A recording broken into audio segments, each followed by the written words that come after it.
사실 이 주제만으로도 1시간 토론을 해도 모자랄 만큼 엄청난 파급력을 지니고 있습니다. 그동안 미국은 자신들의 정찰 위성이 전 세계 모든 지역을 24시간 감시할 수 있다고 자부해왔습니다. 광학 위성, 적외선 탐지, 합성 기구 레이더까지 결합된 정찰 시스템은 그야말로 신의 눈이라고 불렸습니다. 그런데 불과 몇 주 전 한국이 실험한 신형 무인기가 이 눈을 완전히 속여버렸다는 사실이 공개되면서 워싱턴과 베이징, 도쿄가 동시에 충격에 빠진 겁니다. 단순히 군사 장비의 성능을 뛰어넘은 게 아니라 국제 전략 판도가 한순간에 뒤집힐 정도의 사건이 벌어진 것이죠. 맞습니다. 특히 이번 사건은 기존의 스텔스 개념과는 완전히 다른 차원에서 접근했다는 점에서 더 의미가 큽니다. 과거 미국의 F-117이나 B-2 같은 스텔스기는 레이더 반사 단면적을 줄여서 탐지를 어렵게 했습니다. 하지만 그것도 결국 정밀한 위성 감시나 다중 센서 네트워크 앞에서는 완벽하지 못했죠. 그런데 한국 UAV는 아예 광학 영상 자체에 흔적을 남기지 않았습니다. 쉽게 말해 위성이 촬영한 화면에는 분명히 하늘을 가로지르는 기체가 있어야 하는데 실제로는 아무것도 없는 빈 하늘만 보였던 겁니다. 이것이 바로 세계가 경악한 이유입니다. 저는 여기서 중요한 질문을 던지고 싶습니다. 어떻게 한국이 이 기술을 미국보다 먼저 실현할 수 있었을까? 미국은 이미 수십 년간 양자 스텔스 연구에 천문학적인 자금을 쏟아부었지만 아직 실전 단계에 오르지 못했습니다. 그런데 한국은 불과 몇 년 만에 카이스트와 삼성의 협력으로 소재와 알고리즘을 결합해 실제 작전에 투입할 수 있는 수준까지 끌어올렸습니다. 이건 단순히 자본의 크기 문제가 아니라 한국 특유의 집약적 연구와 응용 능력이 만들어낸 성과라 볼 수 있습니다. 일리가 있습니다. 사실 미국은 너무 많은 자원을 한꺼번에 쓰는 바람에 오히려 효율성이 떨어진 경우가 많습니다. 반면 한국은 선택과 집중을 통해 특히 나노 반도체 기술과 양자 광학 기술을 결합하는 데 초점을 맞췄습니다. 결과적으로 세계 최고 수준의 휴대폰용 반도체를 만드는 삼성전자의 기술력이 군사 분야에 그대로 적용된 셈이죠. 게다가 이재명 대통령은 집권 초기부터 국방기술 자립 없이는 국가 생존이 불가능하다라고 강조하며 연구개발에 대한 국가적 지원을 아끼지 않았습니다. 이 정치적 의지가 기술 도약으로 이어졌다고 해석할 수 있습니다. 그런데 일각에서는 이렇게 반론을 제기하기도 합니다. 정말로 위성이 포착하지 못했는가? 아니면 미국이 일부러 숨긴 것인가? 혹시라도 미국이 동맹국의 성과를 가볍게 넘기기 위해 은폐했을 가능성은 없을까요? 저는 그 부분은 가능성이 낮다고 봅니다. 왜냐하면 미국 내부 싱크탱크 보고서들이 이미 유출됐는데 거기에는 실시간 탐지 실패라는 단어가 분명히 명시되어 있거든요. 특히 남중국 해상공에서 진행된 실험에서 미군의 고해상도 위성이 수집한 영상 데이터를 분석했을 때 실제로는 UAV가 통과한 경로가 있어야 하는데 전혀 흔적이 남지 않았습니다. 이를 두고 일부 전문가들은 광학 센서의 물리적 한계를 넘어섰다라고 평가했습니다. 즉, 미국도 인정할 수밖에 없는 현실이라는 거죠. 그렇다면 중국과 일본의 입장은 어떨까요? 저는 중국이야말로 이번 사건에서 가장 큰 충격을 받았다고 봅니다. 시진핑 정부는 위성망 확충에 막대한 비용을 쏟아부었고 세계 최대의 감시 네트워크를 자랑해왔습니다. 그런데 단 한 번의 실험으로 한국이 그 모든 체계를 무력화시켜 버렸습니다. 일본 역시 마찬가지입니다. 이시바 시게루 총리가 더 이상 일본은 안전지대가 아니다라고 말한 건 단순한 수사가 아니라 현실적인 공포심에서 비롯된 발언이었습니다. 흥미로운 건 러시아의 반응이었습니다. 푸틴 대통령은 이번 사건을 듣고 한국은 이제 미국과 중국 사이에서 독자적인 기술 강국으로 부상했다라고 평가했다고 합니다. 사실 러시아조차 양자 스텔스는 아직 연구 초기 단계인데 한국이 실험을 통해 실증해버린 겁니다. 이건 러시아 입장에서도 당혹스러울 수밖에 없죠. 그러나 동시에 한국과의 협력 가능성을 내비쳤다는 점도 의미심장합니다. 저는 이번 사건이 단순히 기술적 진보를 넘어 한국이 협상 테이블에서 가질 수 있는 전략적 영향력을 극대화한다고 봅니다. 과거에는 미국이 방위비 분담금을 무기로 한국을 압박했지만 이제는 상황이 역전됐습니다. 미국은 더 이상 갑이 아니라 을이 될 수 있습니다. 왜냐하면 눈앞에서 사라지는 UAV를 목격한 순간 미국은 한국 기술 없이는 자국의 정보 우위를 유지할 수 없다는 사실을 깨달았기 때문입니다. 그렇다면 이런 질문도 나옵니다. 한국이 너무 앞서 나가면 오히려 국제적 고립을 자초하지 않을까? 그러나 저는 오히려 반대로 봅니다. 지금까지는 미국과 일본이 한국을 따라가는 국가로 치부했지만 이번 사건 이후로는 앞서가는 국가로 인정하지 않을 수 없습니다. 국제 관계에서 기술 우위는 결국 정치적 자산입니다. 한국이 이 기술을 독점한다면 세계 각국이 한국과 협력하려 줄을 설 수밖에 없습니다. 많은 분들이 궁금해하실 겁니다. 어떻게 한국 UAV가 미국의 첨단 위성망과 레이더 감시를 피해 사라질 수 있었는가? 단순히 레이더 반사 면적을 줄이는 기존 스텔스 기술로는 불가능합니다. 여기에는 전자 양자 스텔스라는 완전히 새로운 개념이 적용된 겁니다. 쉽게 설명하면 빛의 반사와 파동을 제어해 관측자가 인식하는 이미지를 완전히 왜곡하거나 삭제하는 원리입니다. 즉, 물리적으로 UAV가 존재함에도 불구하고 위성이나 레이더는 아무것도 없는 공간만 인식하는 겁니다. 맞습니다. 기존 스텔스가 줄이기였다면 양자 스텔스는 없애기입니다. 기존 전투기나 폭격기의 스텔스 기술은 표면에 특수 코팅을 해서 레이더 신호를 흡수하거나 산란시켜 탐지 확률을 낮췄죠. 하지만 완벽한 은폐는 불가능했습니다. 반면 양자 스텔스는 광학적 특성을 제어해서 포톤, 광자, 이 물체에 부딪힌 뒤 돌아가는 반사 과정을 통째로 왜곡합니다. 즉, 위성이 관측할 때 원래 있어야 할 반사 신호 자체가 기록되지 않는 겁니다. 예를 들어 마치 거울 앞에 사람이 서 있는데 카메라에는 아무것도 잡히지 않는 것과 같습니다. 여기서 중요한 건 바로 한국의 나노 반도체와 양자 소재 기술입니다. 삼성전자가 개발한 이나노 반도체와 카이스트가 연구한 초전도 양자 센서를 결합하면서 포톤을 제어할 수 있는 양자 위상 변환 장치가 실현되었습니다. 이 장치가 UAV 외피에 탑재되어 빛의 경로를 굴절시키고 관측자에게는 빈 공간처럼 보이게 한 거죠. 이건 사실 캐나다나 미국에서 오래전부터 아이디어는 제기됐지만 실제 군사무기에 적용한 건 한국이 처음입니다. 그런데 여기서 흥미로운 점이 있습니다.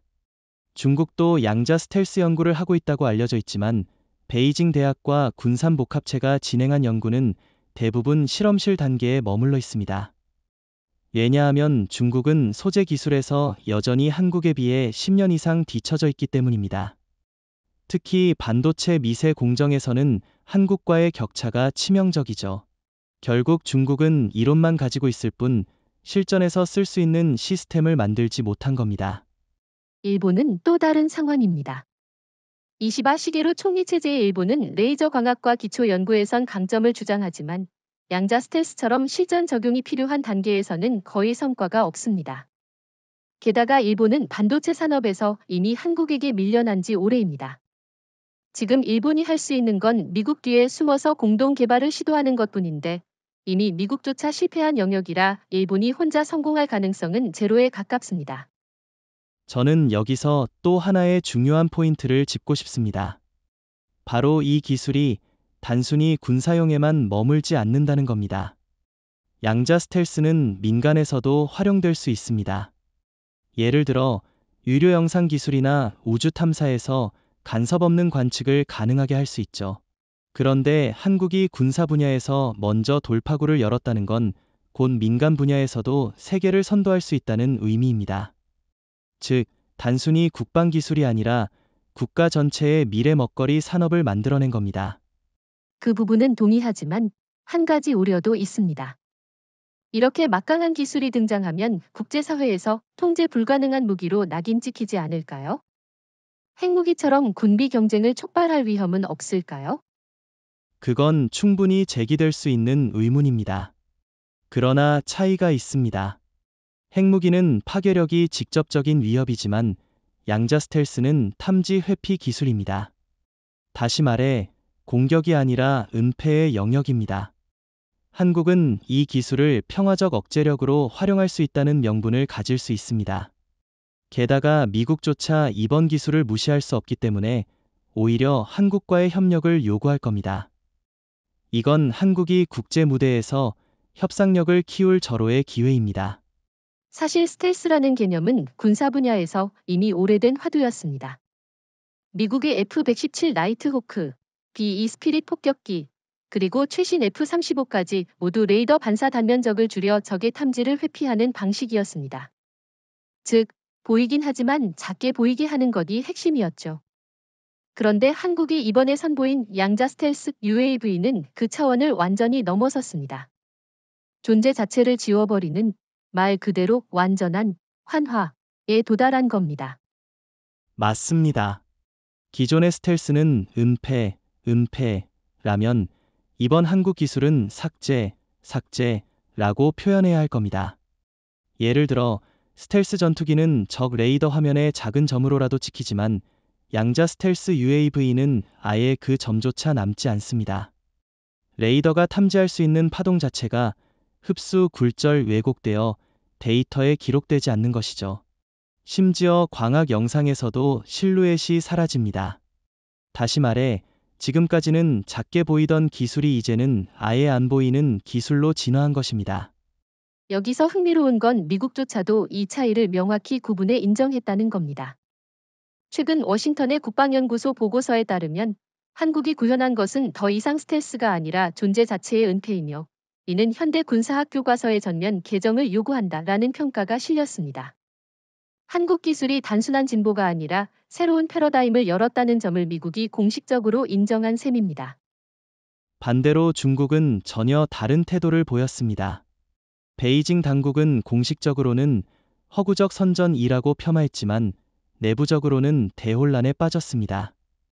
왜냐하면 중국이 자랑하던 스텔스 전투기 J-20조차도 완벽한 은폐가 불가능하기 때문이죠.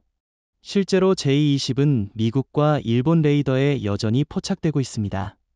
그런데 한국이 개발한 UAV는 아예 영상과 레이더에서 자취를 감추었으니 중국 입장에서는 자신들의 첨단 무기가 한순간에 구식으로 전락한 겁니다.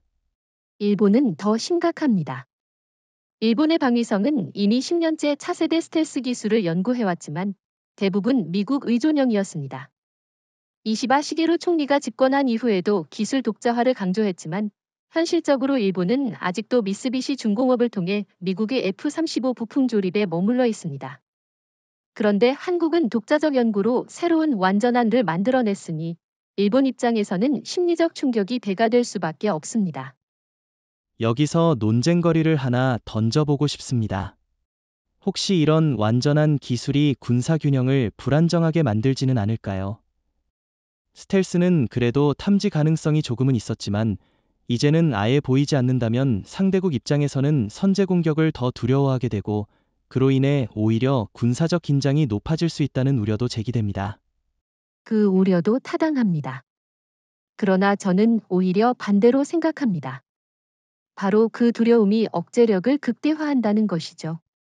과거에는 적국이 언제쯤 포착할 수 있을까라는 계산을 했지만 이제는 그런 계산 자체가 불가능합니다. 결과적으로 한국의 억제력은 배가 되고 오히려 적국이 먼저 도발할 수 없는 환경이 조성됩니다. 즉, 전쟁 가능성을 낮추는 역설적인 효과가 생길 수 있다는 겁니다.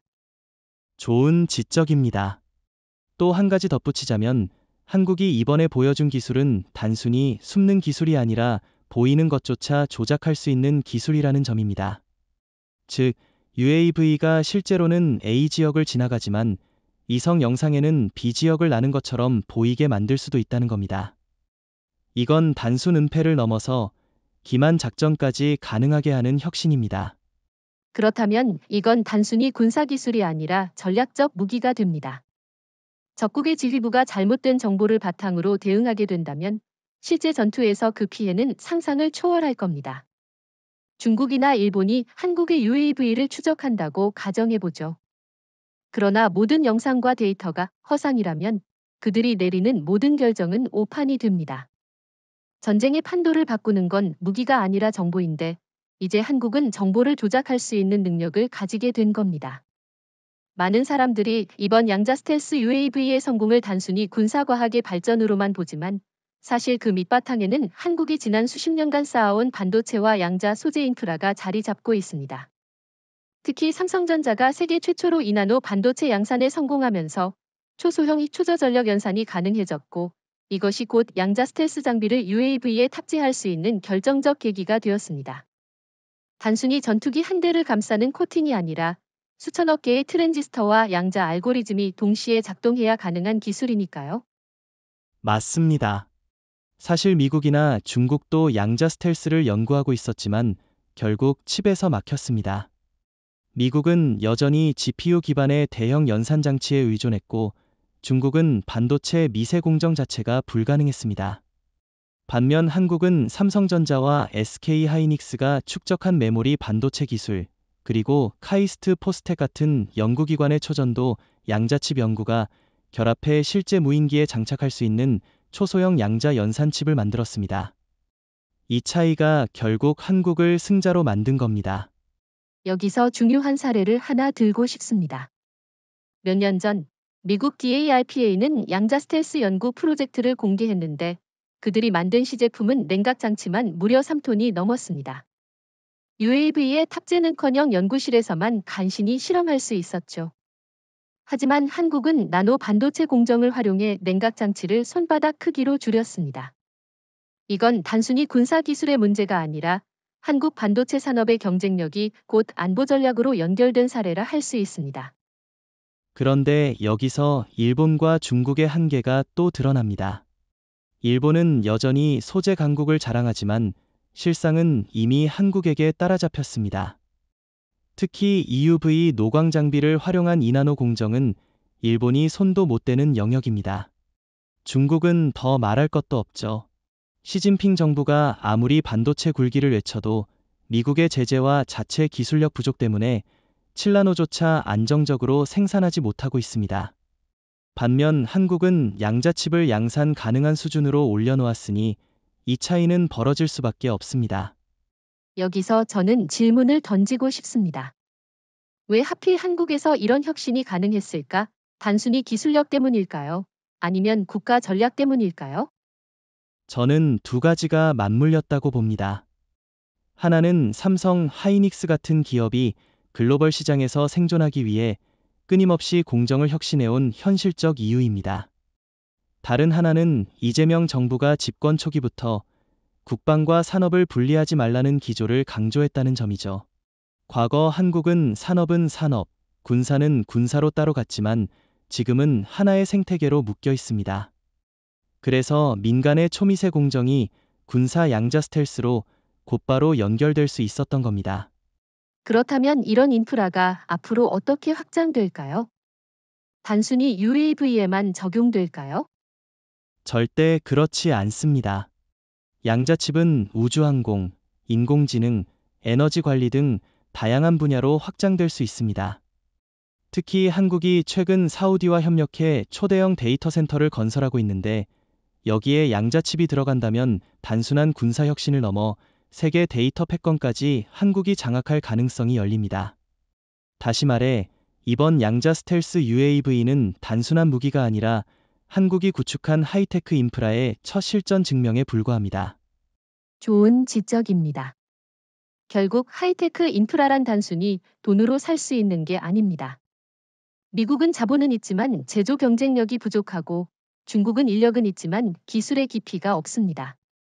일본은 과거의 영광에만 매달리다 이미 뒤처졌습니다. 오직 한국만이 반도체, 소재, 연구기관, 그리고 정치적 의지가 유기적으로 결합해 새로운 무기를 탄생시켰습니다. 이것이 바로 나노 반도체에서 양자칩까지라는 연결고리가 만들어낸 기적이라고 할 수 있습니다. 사실 한국의 양자 스텔스 UAV가 세계를 뒤흔든 건 단순한 기술적 설명 때문이 아니라 실제 작전 환경에서 검증되었기 때문입니다. 그리고 그 무대가 바로 남중국해였습니다. 한국이 의도적으로 선택한 이 지역은 단순한 실험장이 아니라 미, 중 두 강대국의 이해가 첨예하게 충돌하는 전략적 분쟁 해역입니다. 다시 말해, 한국은 가장 민감한 곳에서 자신의 기술을 입증했고 동시에 워싱턴과 베이징을 동시에 경악하게 만든 것이죠. 맞습니다. 제가 확인한 자료에 따르면 실험 당시 한국 UAV는 필리핀과 베트남 사이 공역을 통과했습니다. 그 지역은 미군의 정찰 위성과 중국의 레이더 기지가 가장 밀집된 곳입니다. 특히 하이난 섬에 있는 중국의 전략적 감시 레이더는 베이징이 자랑하던 시설이었죠. 그런데 UAV가 그 상공을 지나갔음에도 불구하고 중국은 단 한 개의 탐지 데이터도 확보하지 못했습니다. 미군 역시 정찰 위성 영상에 빈 하늘만 찍혀 있었죠. 이건 단순한 우연이 아니라 한국이 의도적으로 보여준 시연이었습니다. 그렇다면 질문이 하나 나옵니다. 왜 하필 남중국해였을까? 한국은 한반도 상공에서도 실험할 수 있었는데 굳이 미국과 중국이 가장 예민한 지역을 선택한 이유가 있을까요? 제 생각엔 이재명 정부가 전략적으로 계산했다고 봅니다. 단순히 기술 검증을 넘어서 국제 사회 전체에 우리가 가진 카드를 보라는 메시지를 던진 겁니다. 미군과 중국이 동시에 체면을 구긴 장소였기에 충격이 배가 된 것이죠. 동의합니다. 그리고 이건 일종의 심리전이기도 했습니다. 중국은 남중국해를 사실상 내해로 주장하며 모든 국가를 압박해왔습니다. 그런데 한국 UAV가 마치 유령처럼 지나가 버리니 중국은 국제사회에 더 이상 우리 바다를 통제한다라고 말할 수 없게 된 겁니다. 일본도 당혹스러워했습니다. 왜냐하면 일본은 늘 미국의 위성 정보망에 기대왔는데 미국조차 눈을 가린 상황이 발생했기 때문입니다. 이시바 시게루 총리는 내부 회의에서 더 이상 한반도를 단순한 완충지대로 볼 수 없다라고 말했다고 알려졌습니다. 여기서 또 하나 주목할 점은 미국의 반응입니다. 트럼프 대통령은 사건 직후 한국이 보여준 건 단순한 테스트가 아니라 동맹국의 지위 자체를 바꿀 혁신이라고 언급했습니다. 워싱턴 내부에서는 두 가지 반응이 동시에 나왔습니다. 하나는 한국이 우리를 제쳤다라는 위기의식, 다른 하나는 우리가 한국과 손잡지 않으면 안 된다라는 협력 요구입니다. 즉, 한국은 단 한 번의 비밀 실험으로 미국의 시선을 종속국에서 필수 파트너로 바꾸게 된 겁니다. 러시아의 반응도 흥미롭습니다.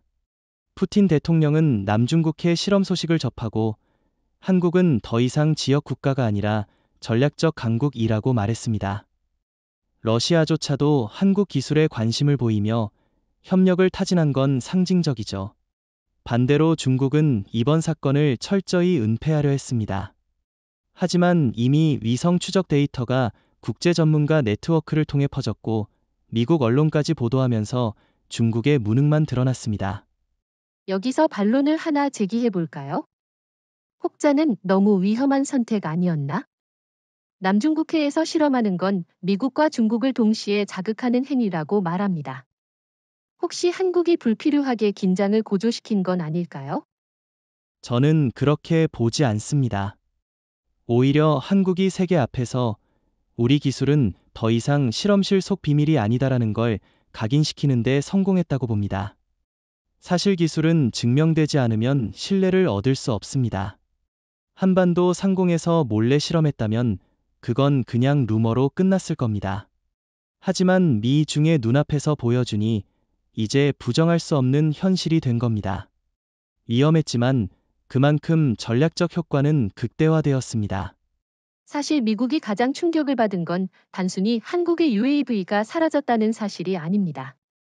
그보다 더 큰 충격은 미국이 수십 년간 세계 패권의 핵심으로 삼아온 정찰 위성 체계, 즉 이른바 신의 눈, 가즈즈 아이, 이 무력화됐다는 점이었죠. 미국은 늘 이렇게 주장해왔습니다. 우리가 바라보지 못하는 지역은 지구상에 없다. 하지만 한국의 기술은 이 자만심을 단 한순간에 무너뜨렸습니다. 맞습니다.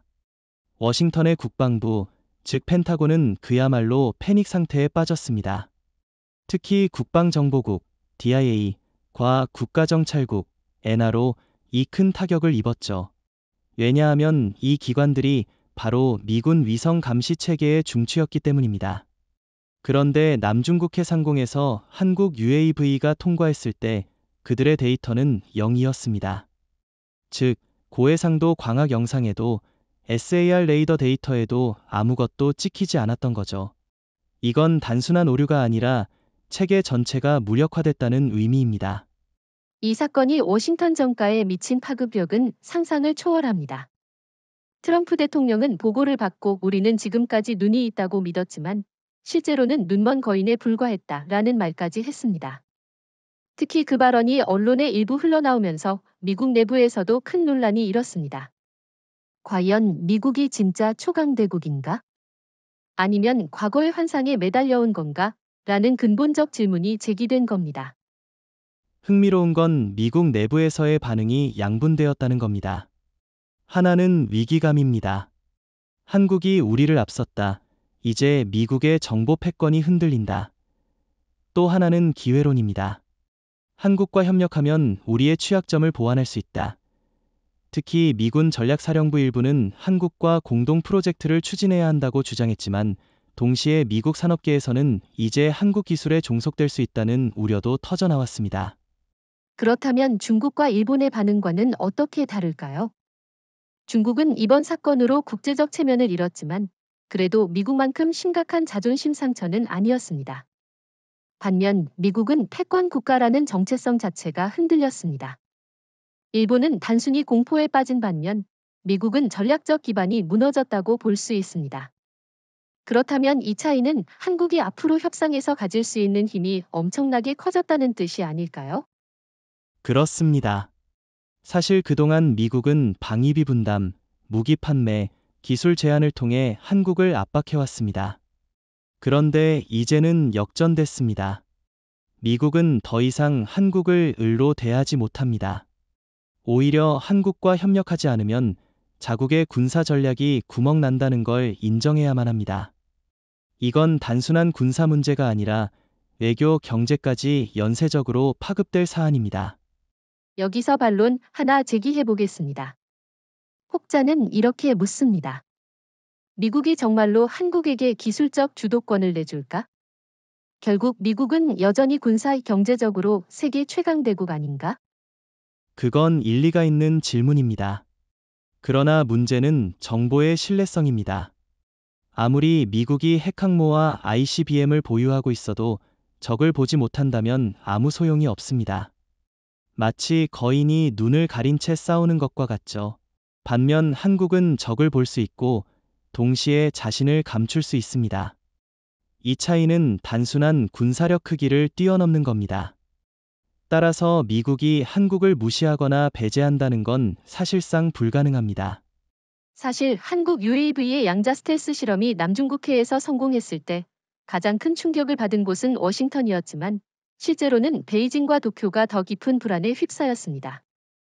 왜냐하면 미국은 그래도 여전히 한국과 동맹 관계를 유지하며 협력의 여지가 있지만 중국과 일본은 직접적으로 한국 UAV에 노출될 수밖에 없는 잠재적 피해 당사자이기 때문입니다. 맞습니다. 중국의 시진핑 정부는 그동안 남중국해와 동중국해에서 이성망과 레이더망을 강화하면서 중국의 눈은 모든 것을 본다고 선전해왔습니다. 그런데 한국 UAV가 그 하늘을 유령처럼 지나가 버리니 베이징 입장에서는 그 체계 자체가 무용지물로 전락했습니다. 이건 단순히 군사적 약점이 아니라 국제 정치적으로도 심각한 타격이죠. 중국은 주변국에게 우리가 동아시아의 주인이라고 압박해왔는데 이번 사건으로 그 위협력이 한순간에 붕괴했습니다. 특히 중국 내부에서 큰 혼란이 일어난 것으로 알려졌습니다. 국방부와 공군지휘부가 긴급 회의를 열었는데 결론은 현 기술로는 한국 UAV를 탐지할 방법이 없다였습니다. 결국 시진핑은 기술 협력 확대를 명령했지만 문제는 중국이 아무리 돈을 쏟아도 소재 반도체 인프라가 뒤처져 있다는 겁니다. 즉, 이번 사건은 중국의 허세와 현실 사이의 간극을 적나라하게 드러낸 셈이죠. 일본도 상황이 다르지 않았습니다. 오히려 일본은 더 큰 충격을 받았다고 봅니다. 왜냐하면 일본은 지금까지 미국 정보망에 의존해왔습니다. 즉, 워싱턴이 포착하지 못한다면 도쿄는 더더욱 방법이 없는 겁니다. 이시바 시게루 총리는 국회 보고에서 만약 한국 UAV가 일본 영공을 스쳐 지나가도 우리는 아무것도 알 수 없다라고 말했습니다. 이는 일본이 스스로 눈먼 상태임을 인정한 발언이나 다름없습니다. 여기서 중요한 차이가 있습니다. 중국은 그래도 자국의 위성망과 방공망을 강화하려는 시도를 하지만 일본은 그런 능력이 없습니다. 미국의 F-35나 패트리엇, 이지스 시스템에 의존하는 게 전부입니다. 그런데 이번 사건으로 드러난 건 이런 서방식 방공체계가 양자 스텔스 UAV 앞에서는 아무 소용이 없다는 사실이죠. 일본이 가진 군사적 자산은 하루아침에 구시대의 철물로 전락했습니다. 흥미로운 건 일본 내 여론의 변화입니다. 과거에는 한반도는 위협이라는 시각이 지배적이었지만 이제는 한국이 없으면 일본은 완전히 무방비라는 공포가 확산되고 있습니다. 즉, 한국은 일본에게 단순한 경쟁자가 아니라 절대적인 위협이자 동시에 무시할 수 없는 존재로 자리 잡게 된 겁니다. 이건 도쿄 정치권이 한국에 대한 태도를 근본적으로 바꿔야 한다는 압박으로 이어지고 있습니다. 그렇다면 여기서 질문 하나 던져보겠습니다. 중국과 일본이 동시에 공포에 휩싸였다면 한국은 이 상황을 어떻게 활용해야 할까? 저는 이재명 정부가 이중적 전략을 쓸 필요가 있다고 봅니다. 즉, 중국과 일본이 동시에 불안해하는 상황에서 한국은 안정의 열쇠를 쥔 국가로 스스로를 부각시키는 겁니다. 국제사회에서 중국도 일본도 견제 못하는 기술을 가진 한국이라는 인식은 협상력 그 자체가 됩니다. 저도 동의합니다. 실제로 지금 베이징과 도쿄는 한국과의 대화 채널을 물밑에서 열고 있습니다. 그러나 문제는 자존심이죠. 중국은 한국에게 밀렸다는 사실을 인정하기 싫어하고 일본은 역사적 열등감 때문에 더더욱 공개적으로는 한국 기술을 평가하지 못합니다. 하지만 속내는 다릅니다. 그들은 이미 한국 기술 없이는 자국 방공망을 지킬 수 없다라는 걸 알고 있습니다. 결국 한국은 이 상황을 외교적 카드로 활용해야 합니다. 지금까지 우리가 다룬 것은 한국 UAV가 얼마나 완벽하게 보이지 않는 존재가 되었는가 하는 점이었죠. 그런데 만약 이 기술이 단순히 정찰에서 끝나지 않고 실제 무장을 장착한 전략 공격형 UAV에 적용된다면 어떻게 될까요? 그 순간부터 국제 안보 질서는 완전히 새로운 국면으로 들어가게 됩니다. 단순히 보이지 않는 UAV가 아니라 핵심 타격력을 갖춘 유령 폭격기가 되는 겁니다. 맞습니다. 사실 지금까지 전 세계가 의존해온 억제력은 탐지 대응 체계였습니다. 즉, 적의 움직임을 포착하면 방어하고 그 과정에서 전쟁을 억제한다는 논리였죠. 하지만 양자 스텔스 UAV가 무장을 장착하게 되면 그 억제 체계 자체가 붕괴됩니다. 예를 들어 한국이 소형 극초음속 미사일이나 EMP 탄두를 장착한 UAV 편대를 운영한다고 가정해보세요. 상대국은 아무것도 보지 못하는 상황에서 수도나 핵심 기지를 타격당할 수 있습니다. 이건 기존의 전쟁 억제 이론을 송두리째 무너뜨리는 혁신입니다. 여기서 중국과 일본의 두려움이 극대화됩니다. 중국은 항저우, 베이징, 상하이에 초대형 방공망을 설치했지만 그건 어디까지나 탐지가 가능하다는 전제하에서만 작동합니다.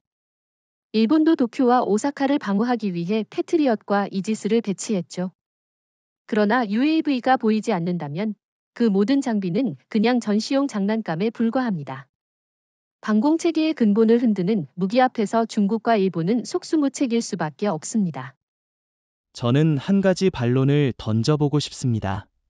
한국이 이런 무기를 실제로 배치한다면 국제사회에서 과연 용인할까? 미국이나 유럽이 가만히 있지 않을 수도 있지 않을까요? 좋은 질문입니다. 그러나 차이가 있습니다.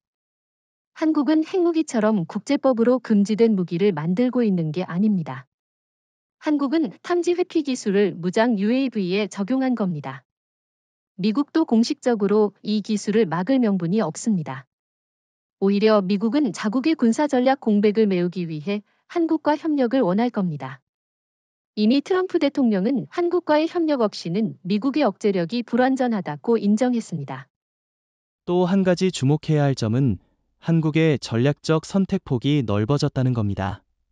지금까지는 해구산이라는 미국의 보호 아래 있어야 했지만 이제는 독자적 억제력을 확보할 수 있습니다.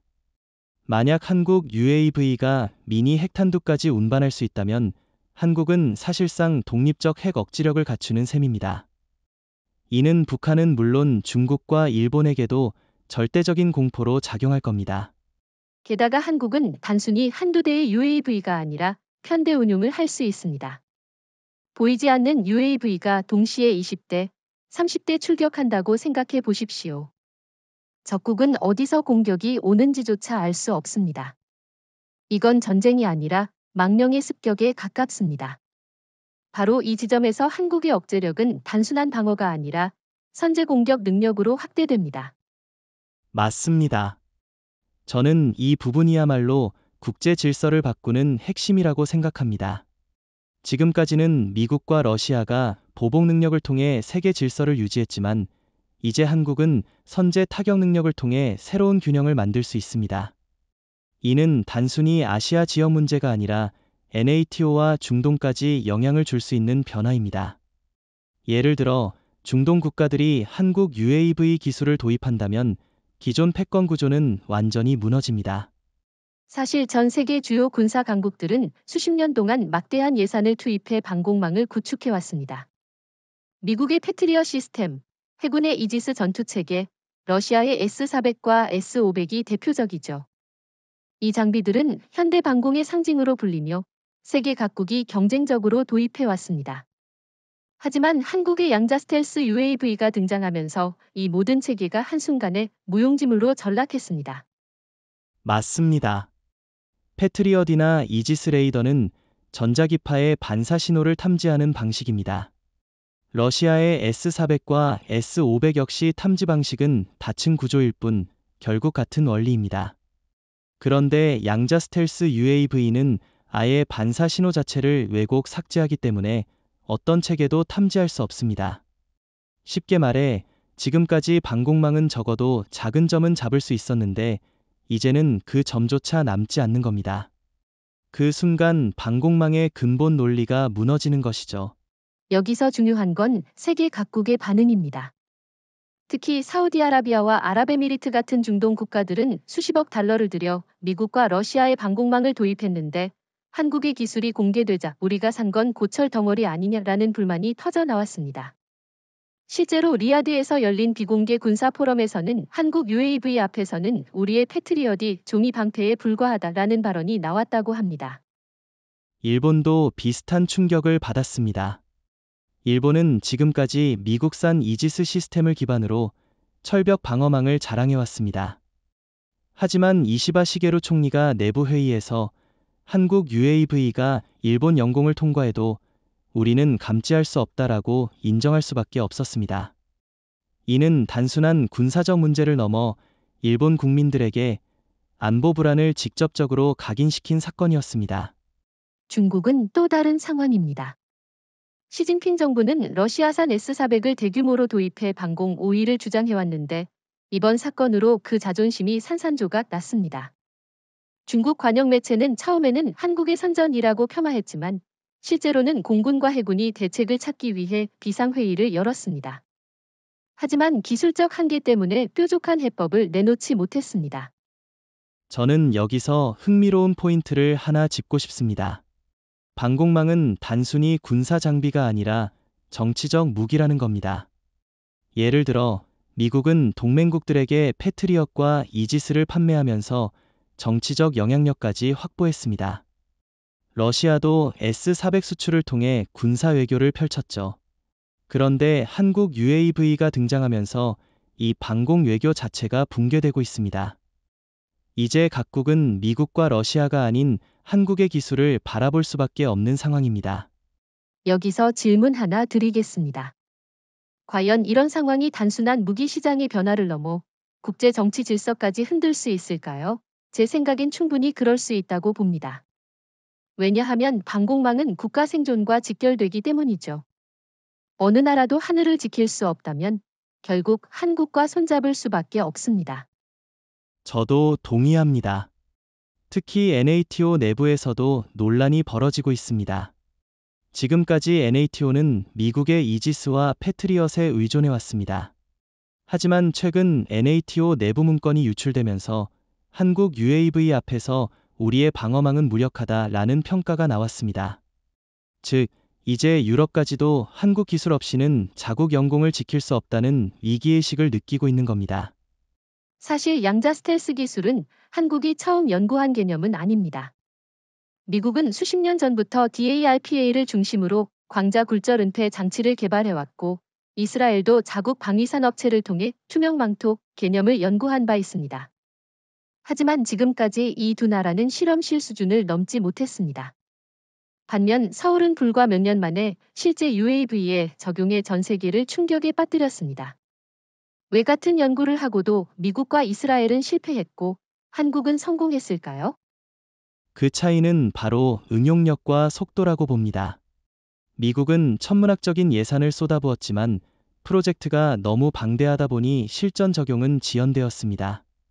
DRPA의 연구 보고서를 보면 냉각 장치가 트럭 크기였고 전력 소모가 너무 커서 UAV는 커녕 지상 차량에도 탑재하기 힘들었다고 합니다. 이스라엘도 마찬가지였습니다. 그들은 야전에서 사용 가능한 소형화에 실패했고 기술은 흥미로운 개념에 머물렀습니다. 반면 한국은 삼성의 나노 반도체 기술과 카이스트의 양자 알고리즘을 결합해 냉각과 전력 문제를 동시에 해결했습니다. 결국 차이는 산업 기반과 실용화 의지에서 갈렸던 겁니다. 여기서 흥미로운 지점이 하나 있습니다. 미국은 군사 기술에서 완벽을 추구하는 반면 한국은 실전성을 우선했습니다. 한국군은 실제 작전에 배치할 수 없으면 연구 가치가 없다고 판단했습니다. 그래서 무거운 대형 장치 대신 경량화와 실용화에 집중했죠. 이재명 정부 역시 초기부터 3년 안에 실전 적용 가능한 모델을 만들라라고 지시했습니다.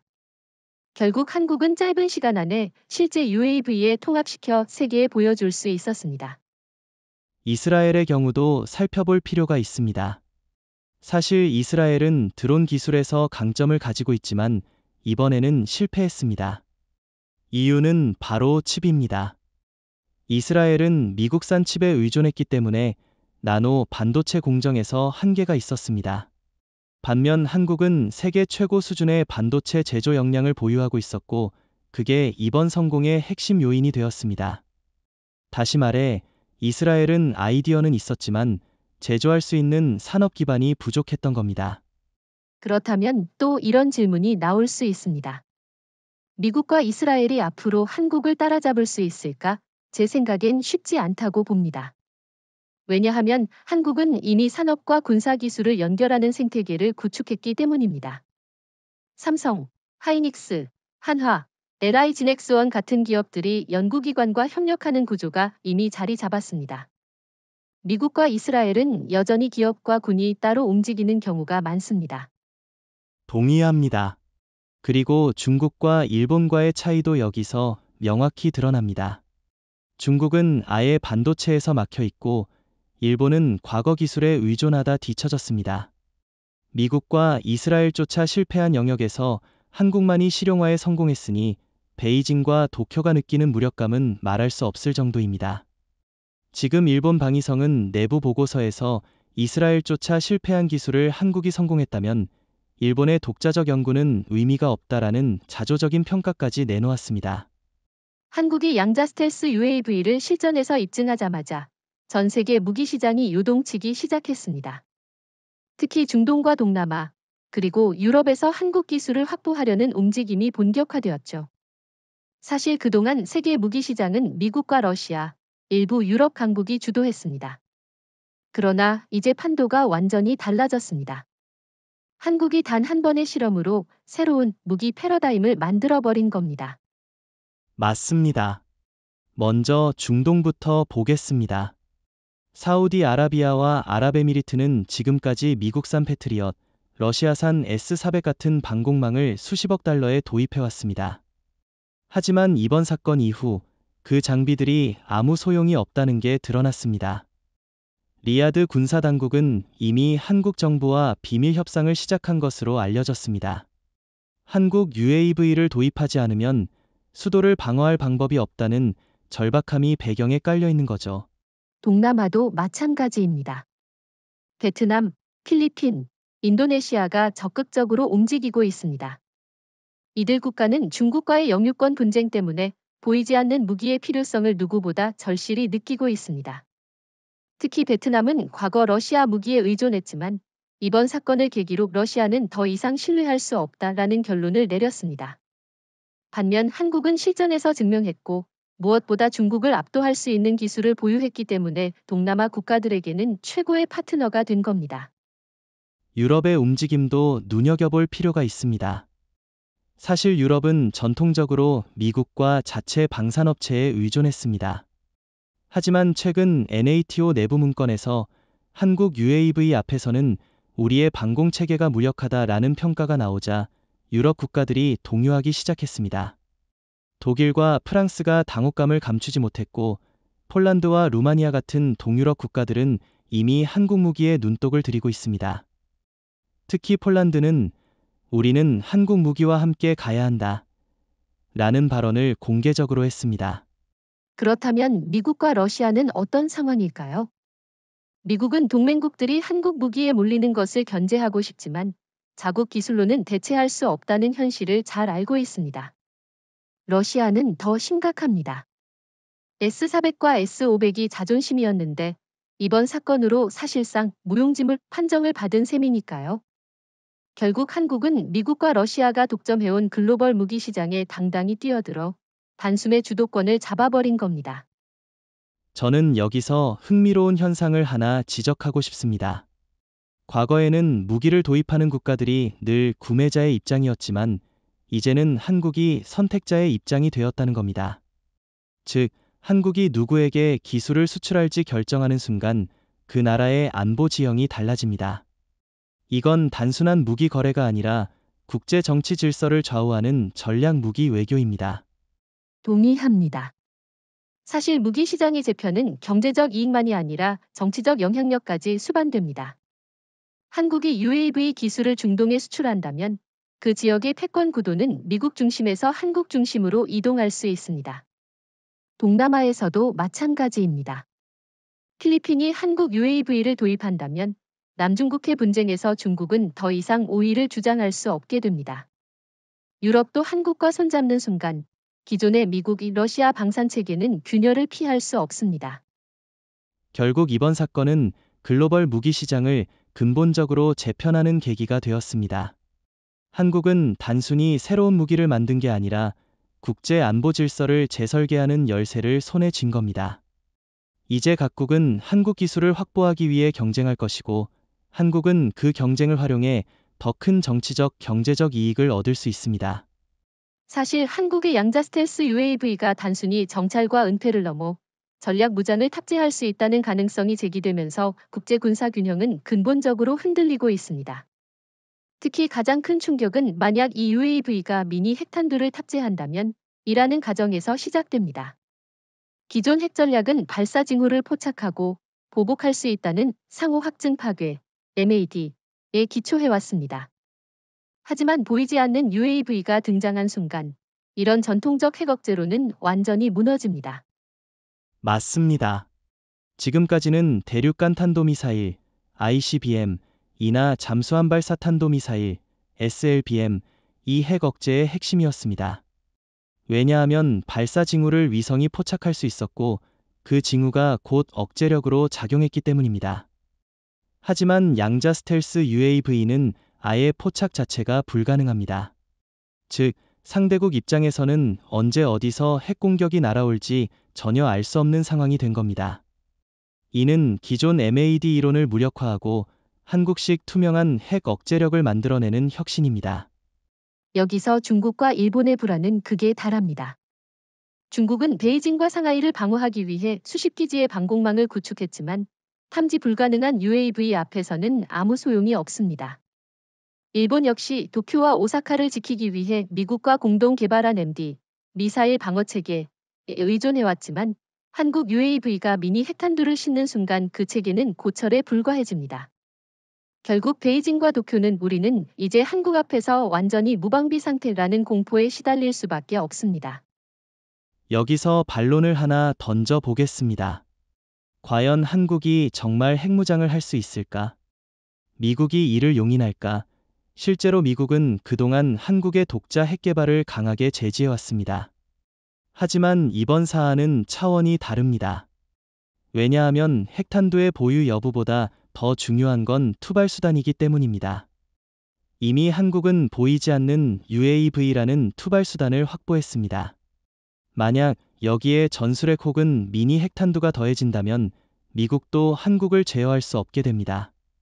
흥미로운 점은 이재명 대통령이 공식적으로 핵무기 보유는 고려하지 않는다라고 말하면서도 동시에 우리는 모든 억제 수단을 검토한다라고 강조했다는 사실입니다. 이는 곧 핵 옵션을 열어두고 있다는 의미로 해석할 수 있습니다. 미국도 이를 알고 있기 때문에 한국을 강하게 제재하기보다는 오히려 협력 쪽으로 방향을 틀 수밖에 없습니다. 왜냐하면 한국을 억제하려다가 동북아에서 미국의 영향력이 약화될 수 있기 때문이죠. 러시아의 시각도 흥미롭습니다. 푸틴 대통령은 한국은 이미 핵 보유국과 다름없다라고 언급한 바 있습니다. 이는 단순히 한국이 핵무기를 갖고 있다는 뜻이 아니라 실제로는 언제든지 핵무장을 할 수 있는 능력을 보유했다는 점을 인정한 겁니다. 결국 한국은 실질적 핵보유국으로서 국제 정치에서 새로운 위상을 차지하게 된 셈입니다. 그렇다면 동북아의 군사 균형은 어떻게 바뀔까요? 북한은 이미 핵무기를 보유하고 있다고 주장하지만 한국 UAV 앞에서는 무의미해집니다. 중국과 일본은 더 큰 불안에 휩싸였고 미국은 한국을 핵심 파트너로 대우하지 않을 수 없습니다. 즉, 한국은 핵무기를 실전 배치하지 않고도 사실상 핵억제 강국으로 자리매김하게 된 겁니다. 결국 이번 사건이 보여준 건 핵의 본질이 바뀌고 있다는 사실입니다. 과거에는 핵탄두의 크기와 수량이 중요했지만 이제는 투발 수단의 은폐성이 핵심입니다. 한국은 양자 스텔스 UAV라는 새로운 카드를 통해 이 게임의 규칙을 다시 쓰고 있습니다. 핵 전략의 중심이 워싱턴과 모스크바에서 서울로 이동하고 있다는 점에서 이번 사건은 단순한 군사 기술이 아니라 세계 질서를 뒤흔드는 전환점이라 할 수 있습니다. 최근 NATO 내부 문건이 외부로 유출되면서 충격적인 내용이 드러났습니다. 문건에는 한국의 양자 스텔스 UAV 기술은 현존하는 NATO의 어떤 시스템으로도 탐지 불가능하다라는 평가가 담겨 있었죠. 더 충격적인 부분은 워싱턴조차 한국의 기술을 따라가지 못하고 있다라는 대목이었습니다. 이는 곧 NATO가 한국을 미국과 동등하거나 심지어 그 이상으로 평가하고 있다는 뜻입니다. 맞습니다. 사실 NATO는 전통적으로 미국의 군사 우위를 인정하고 그 기술을 기준으로 군사 전략을 세워왔습니다. 그런데 내부 문건에서조차 한국이 워싱턴을 넘어섰다고 기록된 건 단순한 기술 평가가 아니라 세계 질서 자체의 변화를 의미합니다. 이건 유럽 동맹국들에게도 충격이었습니다. 왜냐하면 그들은 지금까지 미국의 무기와 방공망을 신뢰해왔는데 이제는 한국의 기술 없이는 자국 영공을 지킬 수 없다는 결론에 도달했기 때문입니다. 이제 문제는 NATO 내부에서 어떤 논의가 벌어지고 있느냐는 겁니다. 일부 회원국은 한국과의 기술 협력을 공식화해야 한다라고 주장하고 있습니다. 특히 폴란드와 루마니아 같은 동유럽 국가들이 적극적입니다. 그들은 이미 한국 무기 도입 경험이 있고 성능을 신뢰하고 있죠. 반면 독일과 프랑스는 미국과의 관계를 고려해 조심스러운 입장을 보이고 있습니다. 그러나 기밀 문건이 유출되면서 내부적으로는 모두가 한국 기술을 인정할 수밖에 없는 상황이 되었습니다. 여기서 흥미로운 건 미국의 반응입니다. 트럼프 대통령은 NATO 유출 사태에 대해 강하게 불만을 표했지만 동시에 한국은 우리의 동맹이자 미래라는 발언도 했습니다. 즉, 한편으로는 불편함을 느끼지만 다른 한편으로는 협력을 피할 수 없다는 걸 스스로 인정한 셈이죠. 미국 언론도 한국이 워싱턴을 앞섰다는 건 부정할 수 없는 현실이라며 오히려 미국 내부 시스템의 혁신을 촉구했습니다. 그렇다면 중국과 일본은 이 유출 문건을 어떻게 받아들였을까요? 중국은 당혹감을 감추지 못했습니다. 이미 한국 기술 때문에 남중국해 방공망이 무력화된 상황에서 NATO까지 한국의 우위를 인정하자 베이징 내부에서는 우리는 이제 인류에 불과하다는 자조적인 반응이 나왔습니다. 일본은 더 심각했습니다. 이시바 시게루 총리는 국회 보고에서 NATO조차 한국의 우위를 인정하는데 일본은 이제 더 이상 군사기술 강국이라 부를 수 없다라고 말했습니다. 저는 여기서 중요한 변화를 하나 짚고 싶습니다. NATO 문건이 유출은 단순한 정보 사고가 아니라 국제사회에 한국의 위상을 공인하는 효과를 낳았다는 겁니다. 즉, 유럽의 군사 전문가들이 한국이 미국을 넘어섰다라고 평가했다는 사실 자체가 전 세계적으로 한국의 위치를 재정의하는 순간이 된 겁니다. 일각에서는 NATO가 한국을 과대평가한 것 아니냐라는 반론도 제기됩니다. 하지만 저는 그렇지 않다고 봅니다. NATO는 늘 보수적으로 평가합니다. 만약 NATO가 한국의 우위를 공식 문건에 적었다면 실제 상황은 그보다 더 심각할 가능성이 큽니다. 즉, 한국은 이미 워싱턴과 어깨를 나란히 하거나 그 이상으로 올라섰다는 겁니다. 결국 이번 기밀 유출 사건은 한국이 세계 군사 질서에서 독립적이고 절대적인 위치에 서게 되었음을 상징합니다. 미국도 인정했고 NATO도 확인했으며 중국과 일본은 절망했습니다. 이제 한국은 단순한 기술 강국이 아니라 군사 패러다임을 주도하는 세계의 새로운 중심으로 자리매김했습니다. 지금까지 한국이 보여준 건 단일 UAV의 양자 스텔스 능력이었습니다. 하지만 군사 전략에서 더 무서운 건 대량 운용입니다. 만약 한국이 단순히 한두 대의 유령 UAV를 운영하는 것이 아니라 수백이 수천 대의 편대를 동시에 운용한다면 어떨까요? 적국 입장에서는 전혀 보이지 않는 수천 대의 공격기가 자국 상공을 자유롭게 넘나드는 상황을 상상만 해도 공포 그 자체일 겁니다. 맞습니다. 전쟁은 양적 우세가 질적 우세를 만든다고 하죠.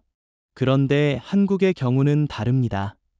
이미 질적 우세를 확보한 상태에서 양적 확산까지 가능하다는 겁니다. 한화와 LI진엑스원이 생산 라인을 확충하면서 연간 수백 대의 UAV를 양산할 수 있다는 보고가 나왔습니다. 게다가 삼성의 반도체 공급망이 안정적으로 받쳐주고 있어 이론적으로는 유령 UAV 군단을 꾸리는 것이 현실적입니다. 이는 중국이나 일본이 감히 따라올 수 없는 수준입니다. 여기서 흥미로운 건 전략적 파급 효과입니다. 기존의 군사교리는 적군이 대규모 전력을 투입하면 레이더와 위성으로 탐지 후 대응한다는 것이었습니다. 하지만 한국의 유령 UAV 군단은 탐지가 불가능하니 적국은 대응 자체가 불가능합니다. 즉, 방어 개념이 붕괴되고 공격이 절대적으로 유리한 시대가 열리는 겁니다. 만약 한국이 이 군단을 한반도 전역에 배치한다면 북한은 물론 중국과 일본도 감히 공세를 시도하지 못할 겁니다. 그렇다면 또 다른 질문이 나옵니다. 이 정도면 너무 위험한 게임이 아닌가? 한국이 이런 군단을 실제로 운용한다면 국제사회가 불안정해지지 않을까? 그러나 저는 오히려 반대로 봅니다. 유령 UAV 군단은 전쟁 억제력을 극대화합니다. 아무도 공격하지 못하는 나라, 바로 그것이 한국의 새로운 위치가 되는 겁니다. 핵무기보다 더 두려운 건 어디 있는지도 모르는 공격자입니다. 이 상황에서 한국은 오히려 전쟁을 방지하는 안정의 중심축이 될 수 있습니다. 중국과 일본의 반응도 예상할 수 있습니다. 중국은 인민해방군 공군력을 과시하며 동아시아 하늘을 장악했다고 주장했지만 한국 UAV 군단 앞에서는 모든 게 허상입니다. 일본 역시 이지스 시스템과 패트리어트로 수도권을 지키려 했지만 유령 UAV 수백 대가 동시 침투하면 대응할 방법이 없습니다. 결국 베이징과 도쿄는 군사적 무력감과 정치적 공포를 동시에 경험할 수밖에 없습니다. 여기서 러시아의 시각도 흥미롭습니다. 푸틴 대통령은 최근 발언에서 한국은 전투교리를 다시 쓰고 있다라고 했습니다. 이는 단순한 수사가 아니라 실제로 전쟁의 법칙을 바꿔버린다는 의미입니다. 러시아조차 인정할 정도라면 이제 한국은 미국, 러시아, 중국을 넘어 새로운 군사 패러다임의 주도국으로 자리매김한 셈입니다. 그렇다면 한국은 앞으로 어떤 방향으로 나아가야 할까요? 제 생각엔 단순히 군단 창설이 아니라 동맹국들과의 공동 운용을 고려해야 합니다. 예를 들어 유럽이나 중동 국가들이 한국의 유령 UAV 군단 일부를 임대하거나 공동 운영한다면 국제 안보 질서는 완전히 한국 중심으로 재편됩니다. 이건 단순한 무기 판매가 아니라 세계 각국을 한국의 전략 네트워크에 묶어두는 효과를 냅니다.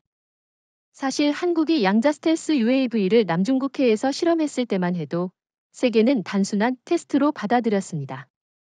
하지만 서울이 공식적으로 우리는 세계 최초의 환화 무기를 보유했다라고 선언하자 이는 단순한 실험 결과가 아니라 역사적 선언으로 바뀌었습니다. 다시 말해 한국은 무기를 만든 것이 아니라 전쟁의 개념 자체를 새로 정의해버린 겁니다. 맞습니다. 과거 전쟁의 본질은 보이는 적을 어떻게 빨리 탐지하고 대응할 것인가 였습니다. 그래서 미국은 위성과 레이더에 천문학적인 돈을 쏟아부었고 러시아는 S-500 같은 다층 방공 체계를 자랑했습니다. 일본은 미국 시스템에 의존했고 중국은 자체 위성망으로 아시아를 장악하려 했죠. 그러나 한국의 무기 등장으로 이 모든 구조가 무너졌습니다.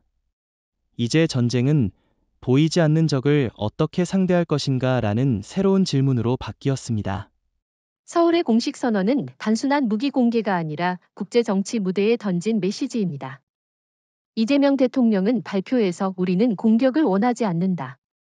그러나 누구도 우리를 볼 수 없다라고 말했습니다. 이 말 한마디는 워싱턴, 베이징, 도쿄, 모스크바를 동시에 긴장하게 만들었습니다. 왜냐하면 보이지 않는 적과 싸울 수 있는 방법은 없기 때문이죠. 즉, 한국은 무력 사용을 하지 않고도 세계 질서를 흔들 수 있는 전략적 공포를 만들어낸 겁니다. 중국과 일본은 즉각 반응했습니다. 베이징은 국제 질서를 위협하는 무기라고 비난했지만 정작 내부에서는 대응책이 없다는 사실을 확인했습니다. 일본은 더 심각했습니다. 이시바 시게루 총리가 기자회견에서 한국이 전쟁을 새롭게 정의했다. 일본은 이제 기술적으로 추격 불가능하다라고 고백한 것이죠. 이건 사실상 한국 앞에서 무릎 꿇은 것이나 다름없습니다. 미국은 복잡한 입장을 보였습니다. 트럼프 대통령은 처음에는 불편한 기색을 드러냈지만 곧 한국의 무기는 동맹 전체의 자산이라며 협력을 제안했습니다. 이는 곧 미국조차 한국을 배제할 수 없음을 보여줍니다. 러시아의 푸틴 대통령은 더 노골적으로 서울은 군사혁신의 수도가 되었다라고 언급했습니다. 이건 냉정한 평가이자 세계가 한국을 새롭게 바라보기 시작했음을 보여주는 장면입니다. 저는 이번 선언을 한국 현대사에서 가장 중요한 순간 중 하나로 봅니다. 왜냐하면 단순히 무기 하나의 성능을 자랑한 게 아니라 국제사회가 인정할 수밖에 없는 새로운 전쟁 개념을 공식화했기 때문입니다. 한국은 핵무기 없이도 보이지 않는 무기만으로 세계 최강의 억제력을 확보했습니다. 이는 국제 안보 패러다임의 서울 시대를 알리는 신호탄입니다.